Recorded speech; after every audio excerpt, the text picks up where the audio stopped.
Good day everyone, it is me again, JoAlf David, and welcome back to my YouTube channel.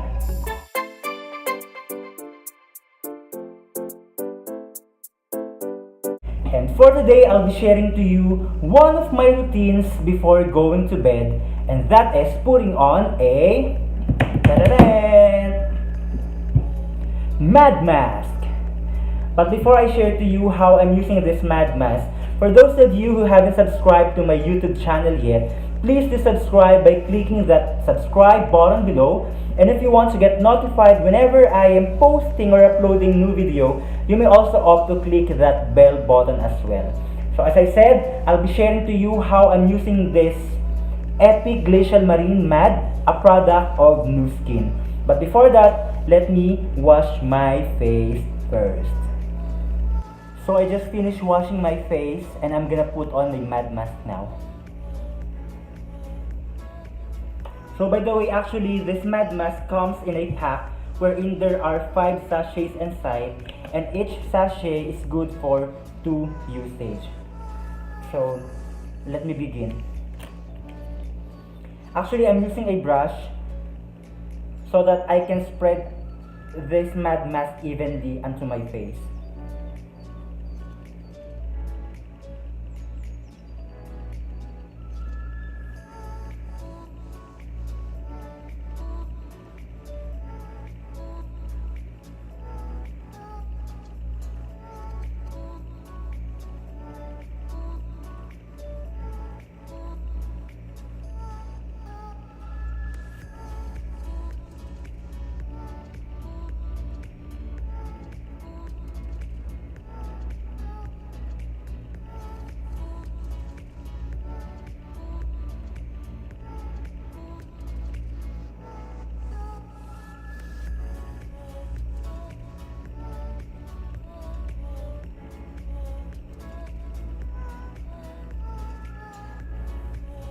So by the way guys, this Mad Mask is a body and face mineral Mad Mask that draws out the impurities and nurtures our skin.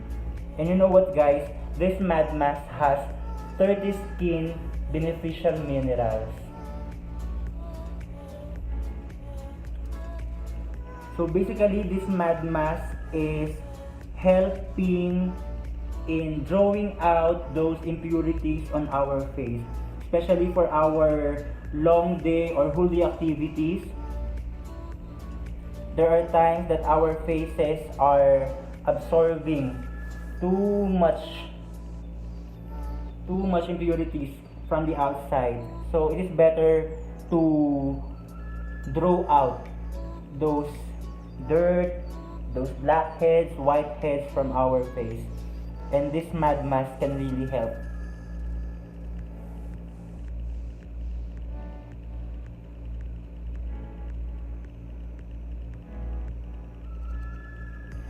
And one of the things that this Mad Mask can do is that it can soften our face, and even it can purify our skin.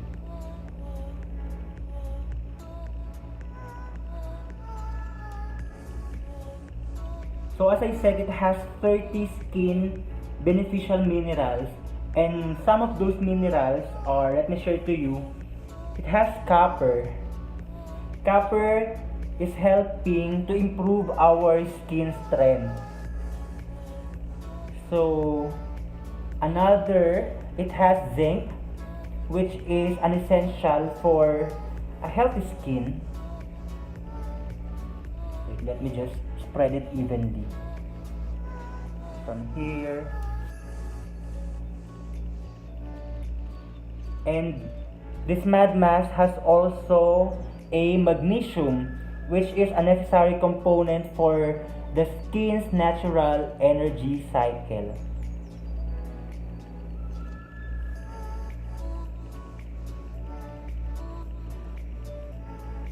And also it has silver that aids the skin's antimicrobial activity.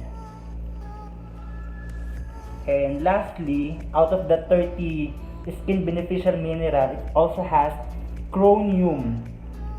Chromium that helps in maintaining the balance in our skin. Okay, so let me just spread it more evenly. Put more.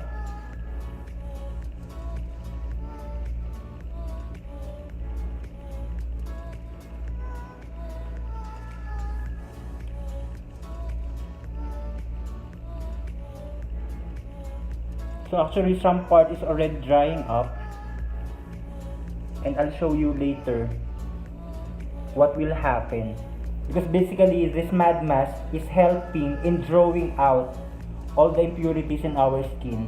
So once it dries up, I'll show you how it draws out those impurities.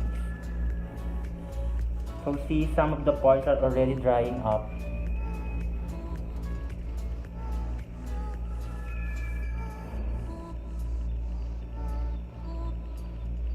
Okay, and I think it's enough. So let's just wait until all the mad masks are dried up. So we need to stay or keep this mad mask in our face for about 15 to 20 minutes. So I'll be back later to show you what's the effect on my face. Alright, see you then after 20 minutes. 20 minutes later. So guys, and I'm back after 20 minutes, and as you can see, the mad mask on my face is almost dried up, and it's really hard for me to speak because this mad mask is really stretching out my face. So let me just show you. So this is the effect after putting on the mad mask on the face. As you can see, those parts are the oily parts on my face, wherein this mad mask is really helping to drawing out those excess oils from my face. And I feel like, see, there are some whiteheads over here from my nose, and this mad mask is really helping in drawing out those whiteheads. And I know for sure that after washing this out later, it will help to soften my face and feels like fresh again. So I hope guys that this review helps you, and I really recommend using this facial or glacial marine mad mask to you guys if you want to really draw out those impurities from your face, if you have these whiteheads, blackheads, and even if you have excess oil from your face, this mad mask really helps for you. So if you want to try this one, just comment down below and I will help you how you can get your own mad mask. Actually, this sachet is very affordable. There's a mad mask which is available also in a tube of 200 grams, but this sachet is really affordable for you guys. So guys, thank you for watching. Do not forget to give a big thumbs up on this video, and also do not forget to subscribe. Bye bye.